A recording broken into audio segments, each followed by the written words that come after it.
आप सबको पास्टर अनिल पंडित के तरफ से जय यीशु मसीह की। मैं विश्वास करता हूं कि आप लोग भी प्रभु यीशु मसीह में अच्छे से होंगे। आज के मनन के लिए हम लोग निकाल लेंगे परमेश्वर के वचन में से पहला तीमुथियुस की पत्री उसका 1 अध्याय और 19 पद। यहाँ पर इस प्रकार से लिखा हुआ है,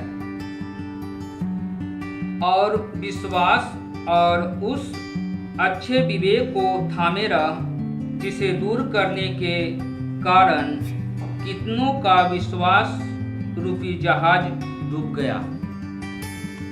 आज का मेरा विषय है मनुष्य के जीवन में आने वाली समस्याएं।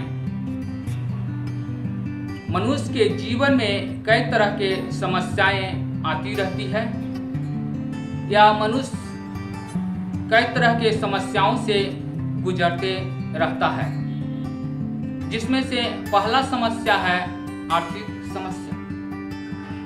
यह समस्या बहुत ही खतरनाक समस्या है। इसमें लोग मजबूर हो जाते हैं। मजबूर होने के नाते लोग गलत काम करना शुरू कर देते हैं। कोई चोरी करने लगते हैं, कोई डकैती करने लगते हैं। इस तरह से इस समस्या के आने पर लोग तरह तरह के काम करना शुरू कर देते हैं। दूसरी समस्या जो मनुष्य के जीवन में आता है वह है अपने प्रिय व्यक्ति को खो देना। कभी कभी मनुष्य अपने प्रिय व्यक्ति को खो देता है, जिसके कारण उसके जीवन में बहुत बड़ी समस्या आ जाता है। उस समय मनुष्य और चिंतित हो जाता है, दुख में जीवन व्यतीत करना शुरू कर देता है।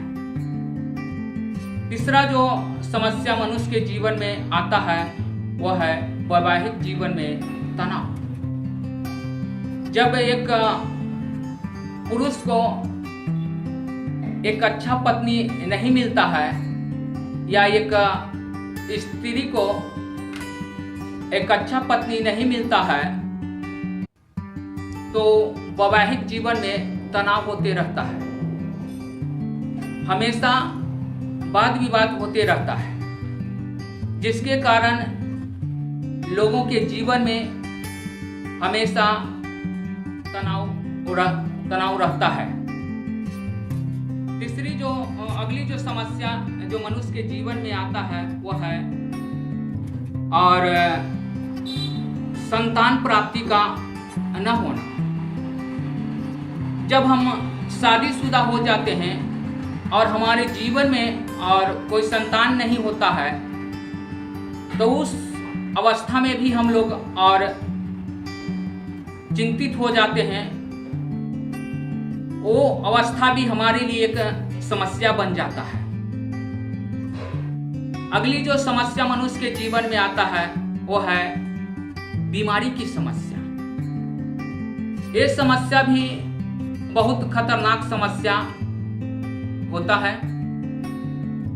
इसमें लोग अपने आप को निर्बल महसूस करते हैं, कमजोर महसूस करते हैं, असहाय महसूस करते हैं। ये भी मनुष्य के लिए और एक बहुत बड़ी समस्या का कारण बन जाता है। अगला जो समस्या मनुष्य के जीवन में आता है वो है शत्रु द्वारा परेशानी की समस्या। कभी कभी और हमें दूसरे लोग परेशान करते हैं, या कभी कभी दूसरे लोग हमें नुकसान करते हैं, जिससे भी हम और अपने आप को समस्या में जीवन व्यतीत करते हैं, या उस समय भी हम और समस्या को महसूस करते हैं। अगला जो समस्या मनुष्य के जीवन में आता है वह है प्राकृतिक आपदा के द्वारा समस्या। ये समस्या भी और मनुष्य के लिए खतरनाक होता है। इस समस्या में भी हमारा सब कुछ बर्बाद हो जाता है। तो इस तरह से मनुष्य के जीवन में और क्या है, अलग अलग तरह के कई प्रकार की समस्याएं आती रहती हैं।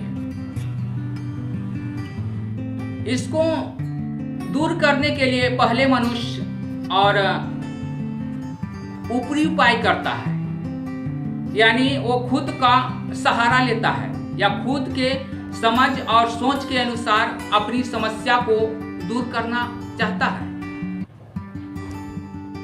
उससे भी नहीं होता है तो वह विशेषज्ञ की सलाह लेता है। उससे भी उसकी समस्या नहीं सुलझती है तो धर्म के माध्यम से समस्या को सुलझाना चाहता है। उससे भी उसको कुछ लाभ नहीं पहुंचता है तो कानून के माध्यम से और समस्या को सुलझाना चाहता है। और उससे भी और जब मनुष्य के जीवन में और समस्या हल नहीं हो पाता है तो मनुष्य टूट जाता है। मनुष्य अपना हिम्मत खो देता है, मनुष्य अपना धैर्य खो देता है। उस समय उसका विश्वास या उसका विवेक डगमगाने लगता है। वह अपना ईमानदारी छोड़कर और गलत गलत बातों को सोचने लग जाता है। इसीलिए परमेश्वर का वचन यहाँ पर कह रहा है, विश्वास और उस अच्छे विवेक को थामे रहा।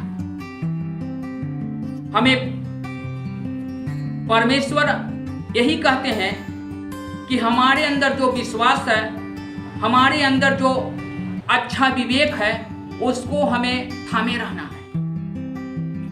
हम मनुष्य हैं, हमारे जीवन में समस्याएं आती रहती है, इससे हमें नहीं घबराना है। अगर हम उससे घबरा जाएंगे तो हमारा ये और मानव रूपी जीवन डूब जा सकता है।